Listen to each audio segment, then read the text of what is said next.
I'm here with Ivan and Brian. Thank you for being with us. Thank you. Jewtopia. Yes. Oh, wow. The name implies something else. I was talking to John Lovitz, and I had mentioned to him it seemed like maybe a rabbi would come down, and everyone has to suddenly become Jewish.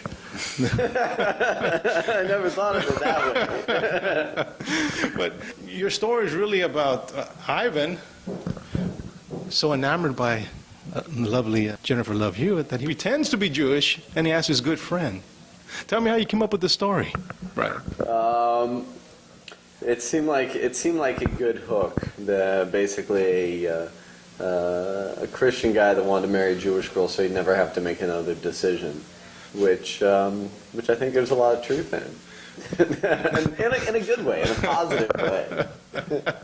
And his name happens to be Christian as well, right? Which I thought that was Christian O'Connell. So yes. Basically, come up with the most Christian name possible. There's like three names in between that. Yeah. Christian, Thaddeus, Reginald, MacArthur, O'Connell. Yeah, that's it. Wow.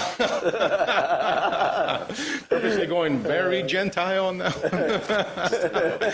one. And Ivan, you actually knew the whole name. Yeah, I know. I remember it all. It's burned in there. That's great. So Ivan, have you ever gone through an experience similar to that you wanted to impress? The I think head with any woman, cheerleader. first of all, yeah. I mean, you want to impress somebody when you go in the room to audition for them.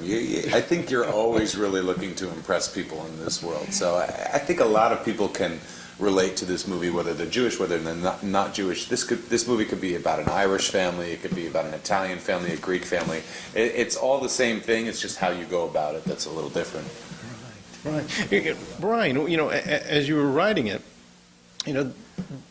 did any of your friends ever come to you in a similar manner? I know a lot of people want to become Jewish and actually convert for real reasons. Did any of your friends actually come up to you in a joking manner? I want to do it for whatever reason. No. I don't know. I think you might need to be a masochist to want to do that. No, I have not experienced that. But I could put the word out and see and see how it goes. A beautiful young lady or something Yeah. else. That's great. When you were casting and you first saw Ivan, you thought, yes, that is the person who I had in my mind to be very deceptive. Yeah, I mean, when Ivan came in and, physically and everything, it was like, oh, this is not a Jew. This is just too good looking, too tall,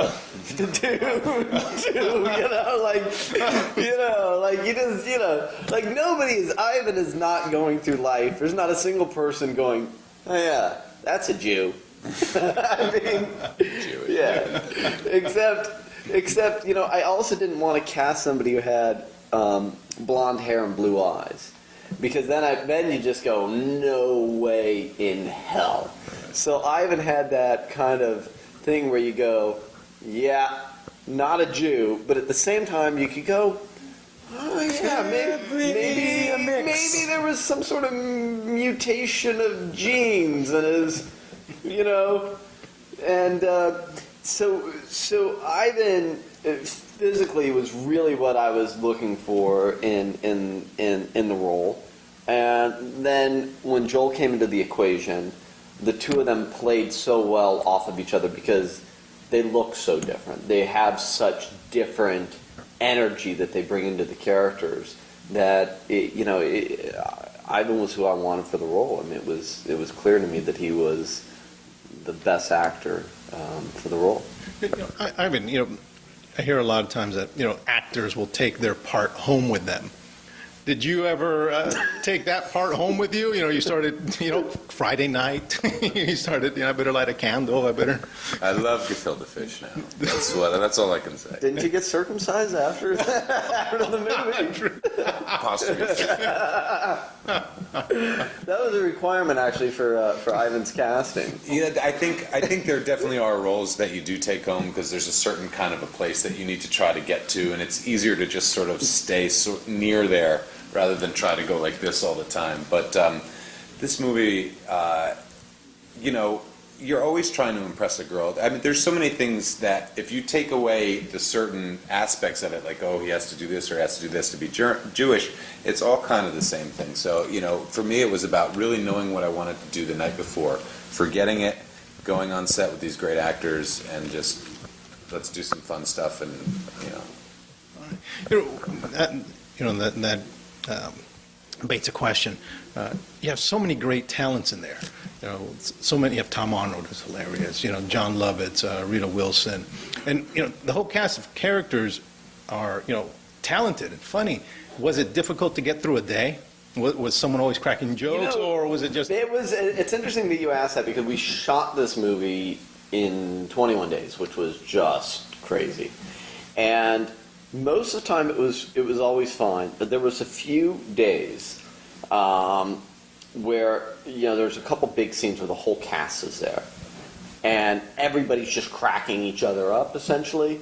And I remember, like, there was this moment where I'm going, I'm loving this. This is like comedic, heaven, and heaven for me as a director, getting all these people in a room together, ripping. And then I remember I was literally like, okay, we gotta focus. We gotta really focus. I got like 3 hours to shoot this scene, man. Come on, guys. Come on. Just give me, because everybody was just, like having fun. And, but yeah, it was like that. It was like that cross between almost being like a parent or a teacher. A starstruck little kid going, oh my God, I grew up watching John Lovitz on Saturday Night Live, and here he is ripping. To the same thing, going, okay, we gotta focus. We gotta get through this day. But for the most part, I mean, everybody knew that we were under this tight schedule, and everybody in the cast was so prepared. I mean, they all just kind of came in, brought their A game, and coming from a background of theater for me, and then doing this in theater, you're rehearsing for weeks. And in film, it's like you do a run through and then you shoot it. And the run through in most cases we could have shot, and we did shoot. And sometimes I even used it because that is the beauty of prepared. electronic filming now, is that you can just let the camera keep going. You Yeah. don't have to worry about it. Talk about it. Blah blah blah. Yeah. You get these gems that aren't even supposed to be there. Oh yeah, we got a lot of that. Yeah. Oh, that's fantastic. Just one question for both of you. Ivan, you've done so much work over the years, and here you are, thrown into culture shock. How was that transition for you? Was it just another role? I'm sure you probably knew some of the details about being Jewish. Was it just a role you got into? Now it's over, and on to the next role, or was it a little soul searching there? What is it to be this particular character? Most of that kind of work, soul searching or whatever, happens before. You try to figure out as much as you can before. If you can prep your stuff well, then when you actually do it, it's great. It's more of a passion project for me. He and I have gotten to be very close, and it's these little indie films, like The Opposite of Sex, that I don't know, actually you didn't bring it up, somebody else brought it up, but there's these little indie projects where you're not doing it for the money, you're not getting paid a lot of money, you're doing it because you love this character or you love these people that you want to work with. And I would go home a lot and I'd maybe pour myself a glass of wine and be like, try to think of all the things that happened during the day, because there were so many of them. And I still think about it. It's been a couple of years. You're lucky to have those kind of projects. Right. And Brian, last question. When someone, what do you want them to walk out with after they see the film? Do not try this at home, okay? A smile on their face. I honestly, the true thing for me about this movie, there's not a deeper meaning, there's not a higher message, there's not a, deep philosophical statement. I just want people to laugh and have a good time and go, that was fun. And tell their friends that I just saw this really, really funny movie, and there's a lot of crazy stuff in it, and you should go see it. So that for me would be the best validation. Fantastic. Brian, Ivan, thank you very much. Thank the you. film looks great. So Thank you. Can't wait. Thank you so much.